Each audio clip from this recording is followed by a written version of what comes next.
Right. Monetary policy committee ని discuss చేయడంలో భాగంగా పార్ట్ 1లో నిన్న మనం బ్యాంక్ రేట్ గురించి కానీ మరియు ఇంకొకటి ఏంటంటే లిక్విడిటీ అడ్జస్ట్మెంట్ ఫెసిలిటీ కానీ అండ్ ఇంకొకటి ఏంటంటే మా ఎంఎస్ఎఫ్ గురించి కానీ చర్చించడం జరిగింది. రైట్. పార్ట్ 1లో మీరు ఎవరైతే మొదటగా ఈ వీడియో చూసేవాళ్ళు ఫస్ట్ పార్ట్ 1 చూసి ఈ పార్ట్ 2కు రావాల్సిందిగా నేను విజ్ఞప్తి చేస్తా ఉన్నాను. రైట్. ఇప్పుడు మనం ఎంపీసీలో భాగంగా మార్కెట్ స్టెబిలైజేషన్ స్కీమ్ దీన్ని తెలుగులో మార్కెట్ స్థిరీకరణ పథకం అంటారు. మార్కెట్ స్థిరీకరణ పథకం ఏమంటారు? మార్కెట్ స్థిరీకరణ పథకం అంటారు.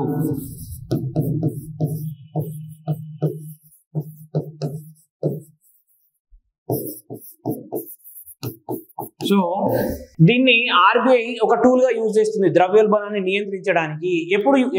ఎప్పుడు యూజ్ చేస్తుందంటే దీన్ని మనం ఇంకొక మాట కూడా ఏమనుకోవచ్చు అంటే దీన్ని OMO2 నిన్నటి వీడియో పార్ట్ 1 వీడియోలో మనము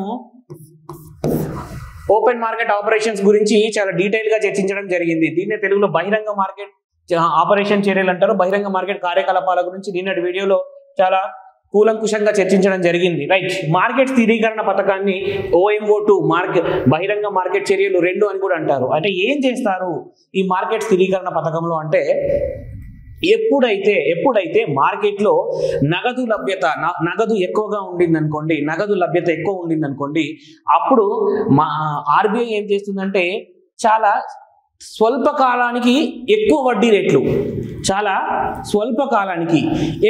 రేట్లు ఇచ్చే బాండ్లను విడుదల చేస్తుంది. రైట్. ఏం చేస్తుంది? చాలా స్వల్పకాలానికి ఫర్ షార్ట్ టర్మ్ పీరియడ్ కి మోర్ ఇంట్రెస్ట్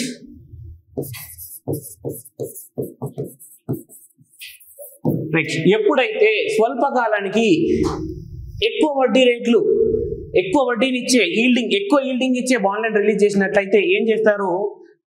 కమర్షియల్ బ్యాంక్స్ ఏం చేస్తాయంటే ఈ బాండ్లను ఎక్కువ కొనుక్కోవడానికి ప్రిఫర్ చేస్తాయి. ఎప్పుడైతే కమర్షియల్ బ్యాంక్స్ ఈ బాండ్లను ఎక్కువ ఇంట్రెస్ట్ ఈల్డింగ్ ఉన్న బాండ్లను కొనుక్కోవడం ద్వారా ఏమవుతుందంటే మార్కెట్లో ఉన్న లిక్విడిటీ అంతా ఎక్కడికి వెళ్తుంది? రిలీజ్ చేసేవారు ఎవరు? ఆర్బీఐ రిలీజ్ చేస్తుంది ఈ బాండ్లని. ఈ ఆర్బీఐ రిలీజ్ చేస్తుంది. కొనుక్కునేవారు ఎవరు? Commercial banks. ఎందుకు? ఎక్కువ ఈల్డింగ్ ఉంటుంది బాండ్ల పైన, ఎక్కువ వడ్డీ రేట్ వస్తుంది కాబట్టి ఎక్కువ ఆదాయం వస్తుందని. ఇది దేనికోసం? చాలా స్వల్పకాలానికి మాత్రమే విడుదల చేస్తారు. తద్వారా ఏం జరుగుతుందంటే చాలా వేగవంతంగా నగదు లభ్యత అనేది తగ్గుతుంది. అంటే నగదు ఎక్సెస్ క్యాష్ రిజర్వ్స్ ఉంటాయి కదండి, ఎక్సెస్ లిక్విడిటీ ఉంటుంది కదండి, అది చాలా ఫాస్ట్గా చాలా క్విక్గా చాలా తొందరగా తగ్గిపోతుంటుంది. ఎందుకు అంటే ఆ కమర్షియల్ బ్యాంక్ చాలా వేగంగా కొనుక్కోవడానికి ఇంట్రెస్ట్ చూపిస్తూ ఉంటాయి దీన్ని. తద్వారా మార్కెట్లో ద్రవ్య సప్లై తగ్గుతుంది. ఏ విధంగా?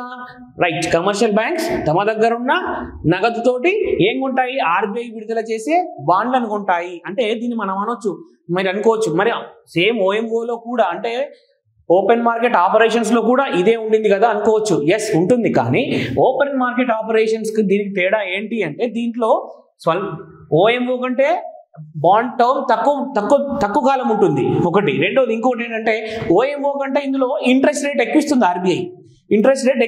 సో తద్వారా ఏం జరుగుతుంది? చాలా ఫాస్ట్గా మరి ఈల్డింగ్ కూడా త్వరగా ఉంటుంది. కాబట్టి బ్యాంకులు ఏం చేస్తాయి అంటే తొందరగా దీన్ని కొనుక్కోవడానికి ఈ ఎంఎస్ఎస్ బాండ్స్ని దీన్ని ఏమంటారు అంటే ఎంఎస్ఎస్ బాండ్స్ అంటారు.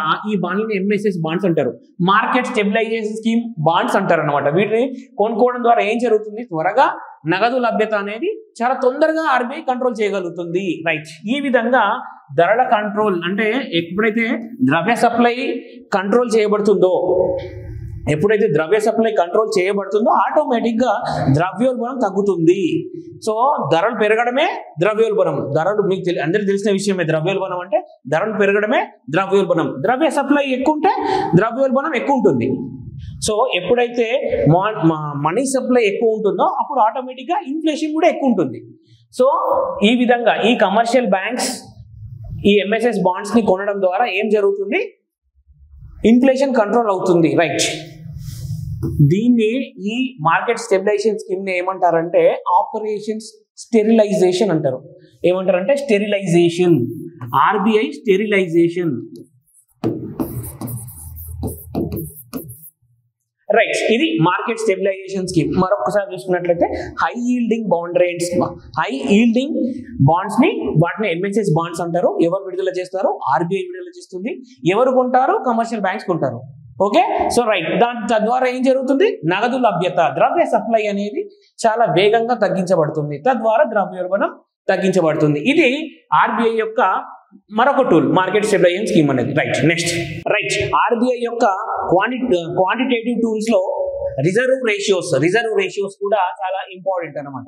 రైట్, దీన్ని రిజర్వ్ రేషియోస్ కూడా ఇంపార్టెంట్. ఇందులో రిజర్వ్ రేషియోస్ లో రెండు వస్తాయి. ఒకటి క్యాష్ రిజర్వ్ రేషియో, నగదు నిల్వల నిష్పత్తి, అండ్ ఎస్ఎల్ఆర్ రెండు వస్తాయి. ఏమేమి వస్తాయి? ఒకటి సిఆర్ఆర్, ఇంకొకటి ఎస్ఎల్ఆర్. రైట్, సిఆర్ఆర్ అంటే నగదు నిల్వల నిష్పత్తి. రైట్, ఎస్ఎల్ఆర్ అంటే స్టాట్యూటరీ లిక్విడ్ రేషియో, చట్టబద్ధ నగదు నిష్పత్తి అనుకోవచ్చు, ఎస్ఎల్ఆర్. ఓకే, రైట్, మొదటగా సిఆర్ఆర్ ని చూద్దాం.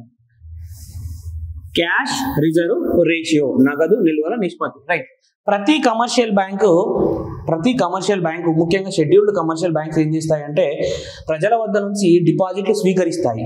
రైట్, ఈ డిపాజిట్లు స్వీకరించినప్పుడు ఆర్బీఐ ఒక రూల్ పెడుతుంది.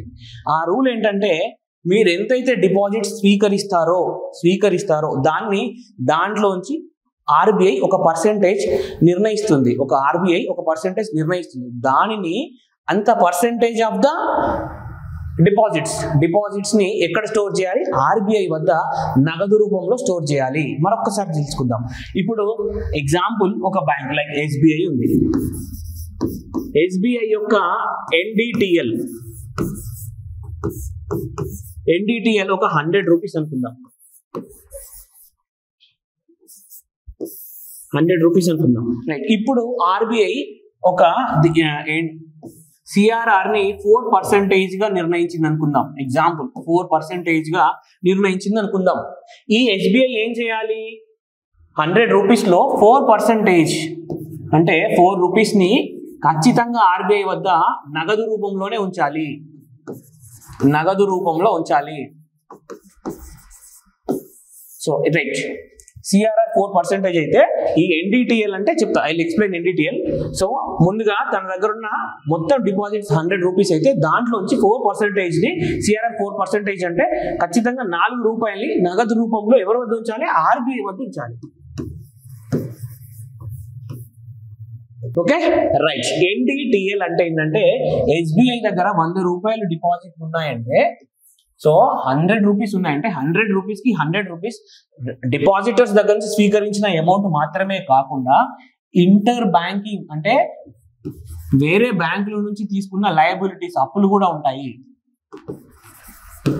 సో మొత్తం డిపాజిటర్స్ నుంచి తీసుకున్న డిపాజిట్స్ ప్లస్ బ్యాంక్ అవసరాల కోసం వేరే బ్యాంక్స్ నుంచి తీసుకున్న కొన్ని లయబిలిటీస్ కూడా ఉంటాయి. ఈ ఎన్డిటిఎల్ అంటే నెట్ డిమాండ్. సో ఎన్డిటిఎల్ అంటే నెట్ అంటే కమర్షియల్ బ్యాంక్స్ డిపాజిటర్స్ దగ్గర నుంచి తీసుకున్న deposits minus inter banking liabilities ఉంటాయి. వేరే బ్యాంకుల నుంచి తీసుకున్న లయబిలిటీస్ కూడా ఉంటాయి. రైట్, అవి రెండింటిని తీసేసినట్టయితే, సబ్ట్రాక్ట్ చేసినట్టయితే మనకి ఎన్డిటిఎల్ వస్తుంది. సో ఈ సిఆర్ఆర్ అనేది 4% నిర్ణయిస్తే ఎన్డిటిఎల్ పైన, ఈ ఎన్డిటిఎల్ ఎస్బీఐ యొక్క ఎన్డిటిఎల్ పైన 4% ఉంటుంది. మనల్ని క్వశ్చన్ అడిగే ఛాన్స్ ఉంటుంది, దేనిపైన ఈ 4% అంటే నాట్ డిటిఎల్ అంటే టోటల్ డిపాజిట్స్ పైన కాదు, నెట్ డిపాజిట్స్ పైన వేయాలన్నమాట. Okay, right, this is CRR. Once again, cash reserve ratio, నగదు నిల్వల నిష్పత్తి. ఎగ్జాంపుల్, ఇప్పుడు ఆల్రెడీ ఎస్బీఐ ఎగ్జాంపుల్ తీసుకున్నాం. ఒక ఎస్బీఐ యొక్క టోటల్ ఎన్డిటిఎల్ డిపాజిట్స్ 100 రూపాయలు అనుకోండి. ఆర్బీఐ ఏం చేస్తుంది? 4% గా సిఆర్ఆర్ నిర్ణయించినట్టయితే ఈ 100 రూపాయల నుంచి 4 రూపాయలు ఖచ్చితంగా సిఆర్ఆర్ రూపంలో అంటే ఆర్బీఐ వద్ద నగదు రూపంలో 4 రూపాయలు ఎస్బీఐ రిజర్వ్ గా పెట్టవలసి ఉంటుంది. రైట్, దీని ద్వారా ఏం జరుగుతుంది అంటే ఎప్పుడైతే ద్రవ్యోల్బణ పరిస్థితులు ఏర్పడతాయో, ఇన్ఫ్లేషనరీ కండిషన్స్ ఉంటాయో, అప్పుడు ఆర్బీఐ ఏం చేస్తుందంటే ఈ సిఆర్ఆర్ ని 4% నుంచి ఒక 10% పెంచింది అనుకోండి. ఎగ్జాంపుల్, 4% నుంచి 10% పెంచింది. రైట్, ఇక్కడ ఈ ఎస్బీఐ యొక్క ఎన్డిటీ మనం ఇదివరకు అనుకున్నట్టు 100 రూపీస్ ఉన్నాయి, రైట్. ఇదివరకు 4% ఉన్నప్పుడు దీని దగ్గర 96 రూపీస్ ఉండేవి. 4% ఎక్కడికి పోయేవి? సిఆర్ఆర్ రూపంలో పోయేవి. ఎగ్జాంపుల్ గా ఇప్పుడు ఎస్ఎల్ఆర్ అవన్నీ పక్కన పెడతాం కాసేపు, ఓన్లీ సిఆర్ఆర్ ఉందనుకుందాం, రైట్. 4 రూపీస్ పక్కకి వెళ్తే 96 రూపీస్ ఉంటాయి. ఈ 96 రూపీస్ ని ఈ బ్యాంకు లోన్స్ రూపంలో, పరపతి లోన్స్ రూపంలో ఇవ్వగలదు. అంటే పరపతిని సృష్టించగలదు 96 రూపాయలతోటి. సో అదే ఒకవేళ ఈ 4% కాస్త 10% అయితే 90 రూపీస్ మాత్రమే ఇవ్వగలదు. 90 రూపీస్ మాత్రమే ఇవ్వగలదు. మిగతా 10% అంటే 10 రూపాయలు ఎక్కడికి వెళ్తుంది? ఆర్బీఐ దగ్గరికి వెళ్తుంది. అంటే 6% పెంచితే, అంటే సిఆర్ఆర్ పర్సెంటేజ్ పెరిగితే ఈ బ్యాంకులు పరపతిని సృష్టించే దాని యొక్క సామర్థ్యం తగ్గిపోతుంది, రైట్. అదే ఆర్బీఐ కావాల్సింది కూడా ఏంటి? ఎప్పుడైతే ద్రవ్యోల్బణ పరిస్థితులు ఏర్పడతాయో, ద్రవ్యోల్బణ పరిస్థితులు ఏర్పడినప్పుడు కమర్షియల్ బ్యాంకులు ఇచ్చే రుణాలను నియంత్రించాలి. తద్వారా ఏం జరుగుతుంది? మార్కెట్లో ద్రవ్య సప్లై అనేది తగ్గుతుంది. And at the same time నిన్న మనం earlier we discussed in the part 1 ఏంటంటే, అట్ ద సేమ్ టైం ఈ ఇంట్రెస్ట్ రేట్లు పెరిగితే కమర్షియల్ బ్యాంకులు ఇచ్చే వడ్డీ రేట్లు కూడా, అవి తీసుకునే వడ్డీ రేట్లు కూడా పెరుగుతాయి డిపాజిట్స్ కి. సో దీని ద్వారా ఏం జరుగుతుంది? మొదటగా పరపతి అనేది పరిమితం చేయబడుతుంది. వాణిజ్య బ్యాంకుల యొక్క పరపతి పరిమితం చేయబడితే ఆటోమేటిక్ గా ధరల యొక్క ద్రవ్య సప్లై తగ్గుతుంది. తద్వారా ద్రవ్యోల్బణాన్ని నియంత్రించడానికి అవకాశం ఉంది, రైట్. ఎప్పుడైనా ప్రతి ద్రవ్యోల్బణ పరిస్థితులు ఏర్పడినా లేదా ధరలు స్థిరంగా ఉన్నప్పుడు కానీ, ఒకవేళ ఆర్బీఐ కనుక ఆర్థిక వ్యవస్థలో ఆర్థిక కార్యకలాపాలను వేగిరవంతం చేయాలనుకున్నప్పుడు కానీ, ఆర్థిక మాంద్య పరిస్థితులు ఉన్నప్పుడు, ఎకనామిక్ క్రైసిస్ కానీ డిప్రెషన్ కానీ ఉన్న పరిస్థితుల్లో, ముఖ్యంగా క్రైసిస్ లాంటి పరిస్థితుల్లో మార్కెట్లోకి ఎక్కువ లిక్విడిటీని పంపు చేయాలనుకుంటుంది ఆర్బీఐ. సో ఎక్కువ లిక్విడిటీని పంపు చేయాలనుకుంటుంది. ఎందుకంటే స్తబ్దుగా ఉన్న ఆర్థిక వ్యవస్థను ఒక్కసారి చురుకుదనం పుట్టించాలంటే మార్కెట్లోకి ఎక్కువగా లిక్విడిటీని పంపు చేయాల్సి ఉంటుంది, అంటే నగదును పంపించాల్సి ఉంటుంది. అలాంటి పరిస్థితుల్లో ఆర్బీఐ సిఆర్ఆర్ను తగ్గించే అవకాశం ఉంటుంది, రైట్. సిఆర్ఆర్ను తగ్గిస్తే సేమ్ వైస్ వర్స, ఇందాక మనం డిస్కస్ చేసినట్టు 4% ఉంది కాస్త 10% అయితే పెంచితే ఏ విధంగా అయితే దాని క్రెడిట్ కెపాసిటీ తగ్గిపోతుందో, పరపతి సామర్థ్యం తగ్గిపోతుందో, అదే 10% నుంచి 4% చేస్తే మళ్ళీ ఒక 4 రూపాయలు దీనికి పెరుగుతాయి అన్నమాట. అంటే ఆర్బీఐ కనుక తగ్గించినట్లయితే కమర్షియల్ బ్యాంక్స్ యొక్క పరపతి సామర్థ్యం పెరుగుతుంది. తద్వారా మార్కెట్లోకి ఎక్కువగా రుణాలు తన ఖాతాదారులకి వాణిజ్య బ్యాంకులు ఇవ్వడం జరుగుతుంది. తద్వారా ఆర్థిక కార్యకలాపాలు వేగవంతం అవుతాయి. ఇది ఆర్థిక వ్యవస్థకు ఒక విధంగా వేగవంతం చేస్తుంది. ప్రస్తుతం సిఆర్ఆర్ 4% గా ఉంది, రైట్. సిఆర్ఆర్ లో మరొక సిఆర్ఆర్ లో ఇంకొక టైప్ ఏంటంటే, ఇంకొక రకం ఏంటంటే ఇంక్రిమెంటల్ సిఆర్ఆర్, ఐసిఆర్ఆర్ అంటారు దీన్ని, right. Let us see ఐసిఆర్ఆర్.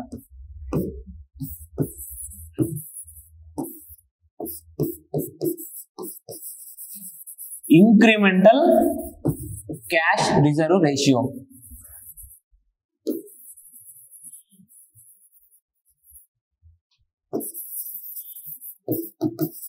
Right. ICRR పదమే చెప్తుంది మనకు ఇంక్రిమెంటల్ అన్నాడు. ఇంక్రిమెంటల్ అంటే ఈ క్యాష్ రిజర్వ్ రేషియో కంటే పెంచిన క్యాష్ రిజర్వ్ రేషియో అన్నమాట దీని అర్థం.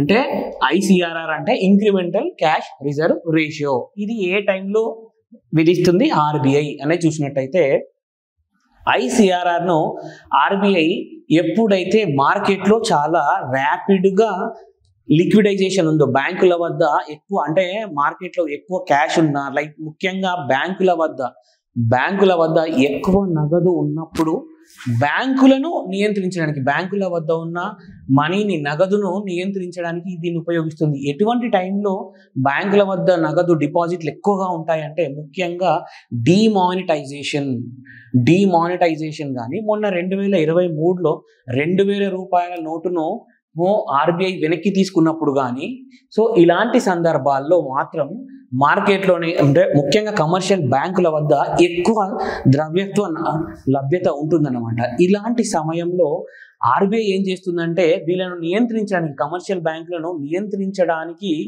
ఇంక్రిమెంటల్ క్యాష్ రిజర్వ్ రేషియో అంటే ఆల్రెడీ ఉన్న సిఆర్ఆర్, ఆల్రెడీ మనం ఇప్పటి వరకు డిస్కస్ చేసినాం. సిఆర్ఆర్ అంటే తమ దగ్గర ఉన్న NDTL నెట్ డిపాజిట్స్ పైన సిఆర్ఆర్ ను విధిస్తుంది. 4% అని ఇదివరకు అనుకున్నాం.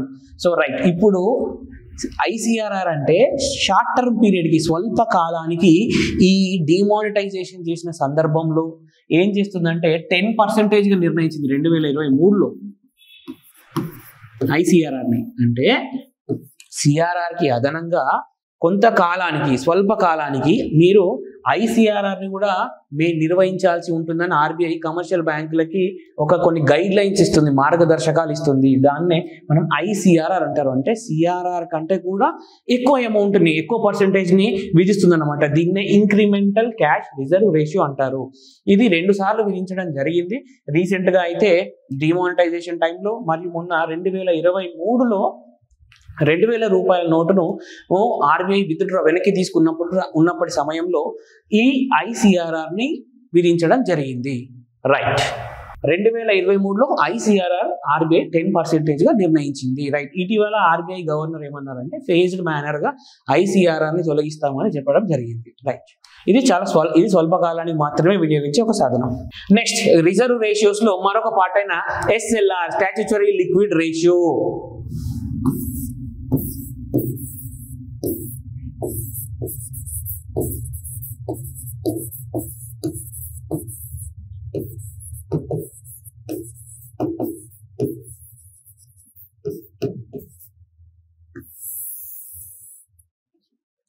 చట్టబద్ధ ద్రవ్యత్వ నిష్పత్తి, తెలుగులో FLR. చట్టబద్ధ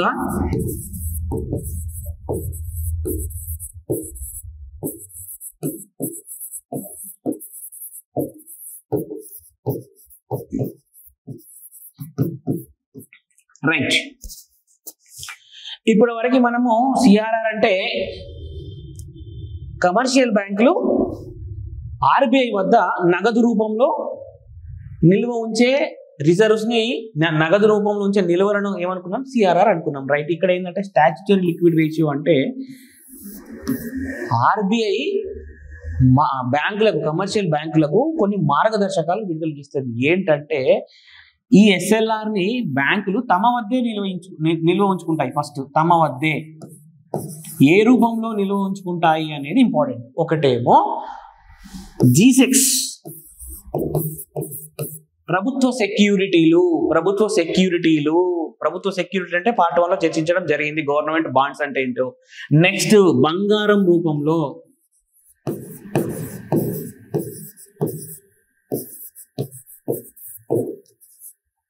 నెక్స్ట్, బంగారం రూపంలో ఆర్బీఐ వద్ద ఉంచేది. నెక్స్ట్, ఇంకొకటి ఏంటిది, కొంత నగదు రూపంలో కూడా ఉంచడం జరుగుతుంది. రైట్, కొంత నగదు రూపంలో కూడా ఉంచడం జరుగుతుంది. Right, statutory liquid ratio, reserve ratios లో మరొక టైప్ ఏంటంటే స్టాట్యుటరీ లిక్విడ్ రేషియోస్, చట్టబద్ధ ద్రవ్యత్వ నిష్పత్తి. దీన్ని SLR అంటే ఏంటంటే ప్రతి కమర్షియల్ బ్యాంకు తమ వద్దే 3 రూపాల్లో, అంటే ఏ రూపాలు, ఒకటేమో ప్రభుత్వ సెక్యూరిటీలు, గవర్నమెంట్ సెక్యూరిటీస్ రూపంలో కానీ, బంగారం రూపంలో కానీ, మరియు కొంత నగదు రూపంలో కానీ తమ వద్దే నిల్వ ఉంచుకునే పద్ధతిని స్టాట్యుటరీ లిక్విడ్ రేషియో అంటారు. రైట్, ఎందుకు ఇవన్నీ అంటే డిపాజిటర్స్ యొక్క డబ్బులని రిస్క్లో పెట్టకుండా డిపాజిటర్స్ యొక్క డబ్బులని రిస్క్లో పెట్టకుండా, హేస్టీ లోన్స్ అంటే తొందరపాటు రుణాలు ఇవ్వకుండా, మరి ఇంకొకటి బ్యాంకులు వెంటనే అంటే ఎక్కువగా నష్టాల్లో పోకుండా ఉండడానికి, ఎన్పిఎల్ ఎక్కువగా నమోదు కాకుండా ఉండడానికి, ఇట్లాంటి కొన్నింటికి అంటే బ్యాంకు నష్టపోకుండా ఉండడానికి ఇట్లాంటి ఆర్బీఐ ఏం చేస్తుందంటే బ్యాంక్స్కి కొన్ని రిస్ట్రిక్షన్స్ అండ్ గైడ్ లైన్స్ ఇస్తుంది. స్టాట్యుటరీ లిక్విడ్ రేషియో అలాంటిది ఒకటి. ప్రస్తుతానికి ఆర్బీఐ రివర్స్ రెపోలను ఎక్కువగా వినియోగిస్తున్న కారణంగా, మరియు ఈ సిఆర్ఆర్ ఎస్ఎల్ఆర్లపై ఎక్కువగా కాన్సన్ట్రేట్ చేయలేదు. సో నెక్స్ట్ రైట్, ఇప్పటి వరకు మనము క్వాంటిటేటివ్ ఇన్స్ట్రుమెంట్స్ ని మాత్రం మనం డిస్కస్ చేయడం జరిగింది. పరిమాణాత్మక సాధనాలను మనము చర్చించడం జరిగింది. ఇప్పుడు క్వాలిటేటివ్ గుణాత్మక సాధనాలను చర్చిద్దాం.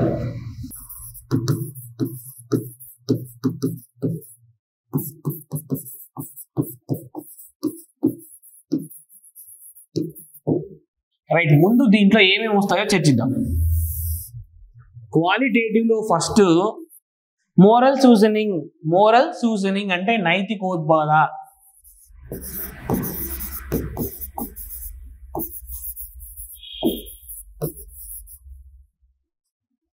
రెండు క్రెడిట్ రేషనింగ్.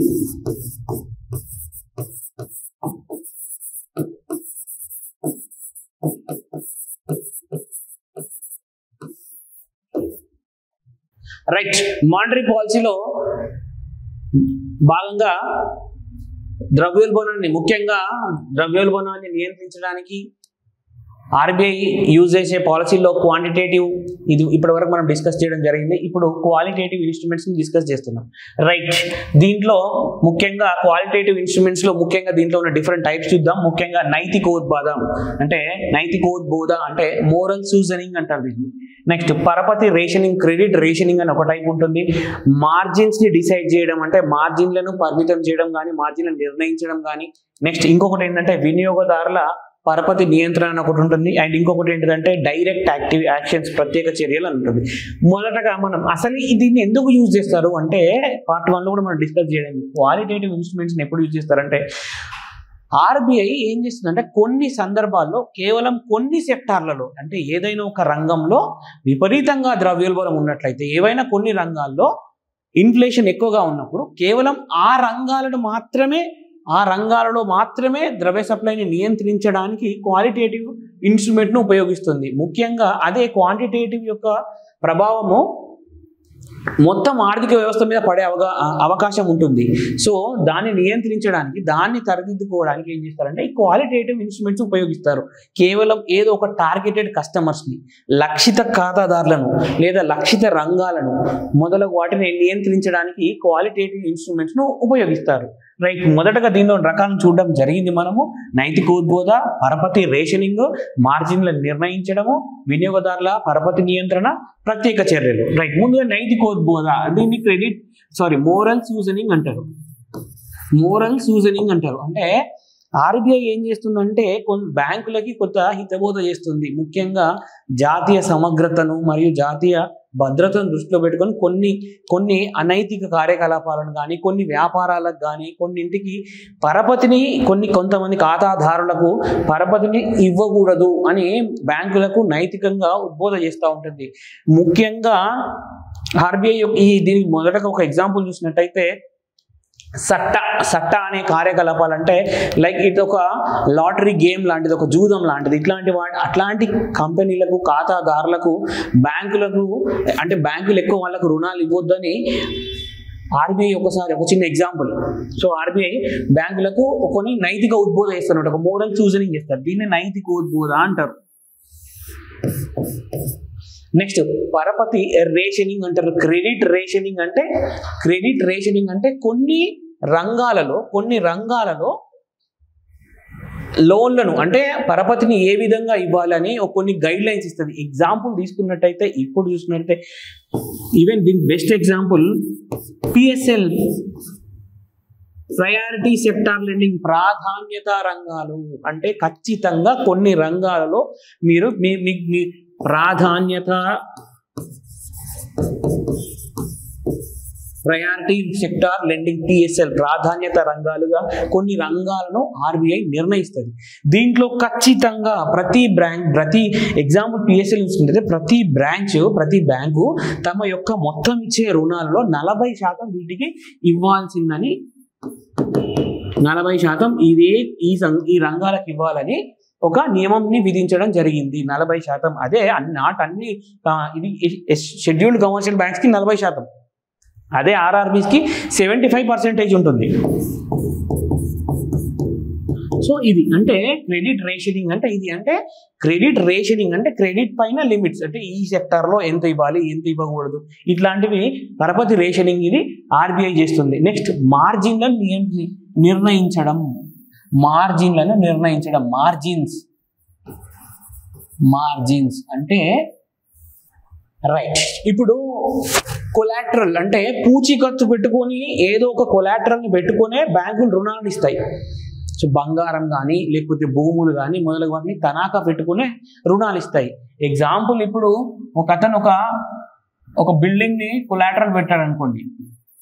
సో అంటే ఫస్ట్ మా బ్యాంక్ ఏం చేస్తుంది అంటే ఈ బిల్డింగ్ యొక్క కాస్ట్ని ఎస్టిమేట్ చేస్తుంది. ఎస్టిమేట్ చేసి సో ఆ కస్టమర్ ఎంత రుణం అడిగాడు, ఆ కస్టమర్ ఎంత రుణాన్ని డిమాండ్ చేస్తున్నాడు, తను ఎంత రుణాన్ని అంటే ఎంత లోన్కి అప్లై చేసుకున్నాడు దాన్ని చూస్తుంది. సో ఈ రెండింటి మధ్యన ఒక డిఫరెన్స్ ఉంటుంది. సో మార్జిన్ అంటే దీన్ని పెంచడం, అంటే దీని డిమాండ్ ఎక్కువ ఉన్నా దీని యొక్క వాల్యూ ఎక్కువ ఉన్నా తను అడిగినంత ఇవ్వకుండా కంట్రోల్ చేయడం మార్జిన్లను, అంటే ఈ మార్జిన్ని పెంచడం లేదా తగ్గించడం. ఎగ్జాంపుల్ మనం బిల్డింగ్ తీసుకున్నాం, ఇట్ మైట్ బి గోల్డ్ కూడా అయి ఉండొచ్చు. ఓకేనా రైట్. నెక్స్ట్ డైరెక్ట్ యాక్షన్స్ అంటే ఏంటంటే సమ్ టైమ్స్ ఏం చేస్తుందంటే గవర్నమెంట్ ఏం చేస్తుందంటే బ్యాంకులకు బ్రాంచ్లను నియంత్రించడం, అంటే మీరు ఎక్కువ బ్రాంచెస్ని నియంత్రించడం, ఎక్కువ బ్రాంచెస్ పెట్టకుండా లేకపోతే లైసెన్స్లను రద్దు చేయడం లేదా బ్రాంచెస్ని కంట్రోల్ చేయడం మొదలగునవన్నీ కూడా క్వాలిటేటివ్ ఇన్స్ట్రుమెంట్స్లోకి వస్తుంది.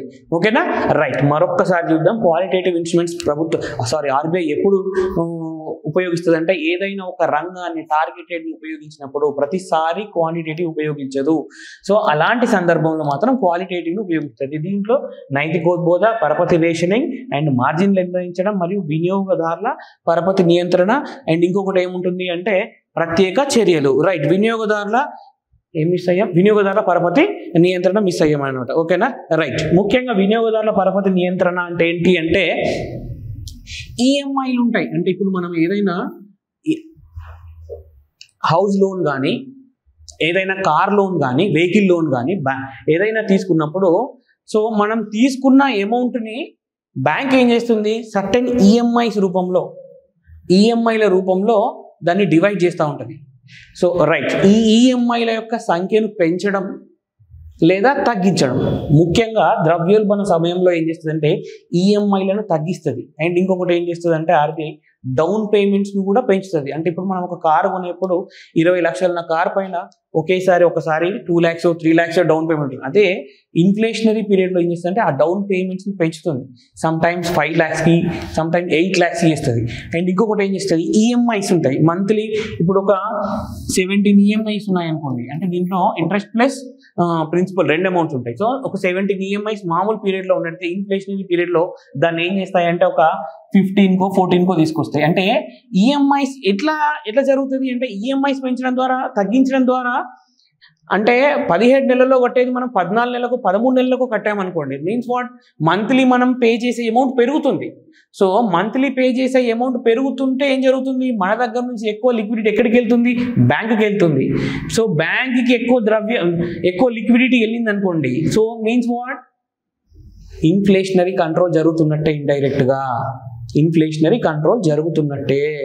సో మొత్తం the crux of the monetary policy committee ఏంటంటే ఒకటే ఉంటుంది, ఇన్ఫ్లేషన్ని కంట్రోల్ చేయాలి. ఎట్లా కంట్రోల్ చేయాలి? వాణిజ్య బ్యాంకుల ద్వారా కంట్రోల్ చేయాలి. వాణిజ్య బ్యాంకులు ఎట్లా కంట్రోల్ చేస్తారు అంటే ఇంట్రెస్ట్ రేట్లను పెంచడం లేదా తగ్గించడము, లేదా ఈ క్వాలిటేటివ్ ఇన్స్ట్రుమెంట్స్లో కూడా ఇప్పుడు మనం చూసుకున్నట్లయితే వినియోగదారుల పరపతి నియంత్రణలో ఆర్బీఐ ఈఎంఐలను తగ్గిస్తుంది. ఎలాగైనా చేసి ప్రజల వద్దనున్న కరెన్సీని డిపాజిట్ల రూపంలో కానీ లేదా డిమాండ్ డిపాజిట్ రూపంలో కానీ టర్మ్ డిపాజిట్ రూపంలో కానీ బ్యాంకుల వద్దకు తీసుకోవడం. సో బ్యాంకుల వద్దకు వచ్చిందంటే ఆటోమేటిక్గా ఆర్బీఐ బ్యాంకుల నుంచి ఆర్బీఐని లాగేసుకుంటుంది. తద్వారా మార్కెట్లో ద్రవ్య లభ్యతను నియంత్రించి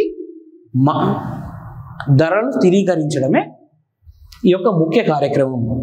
ఓకే రైట్. ఇది మానిటరీ పాలసీ కమిటీ.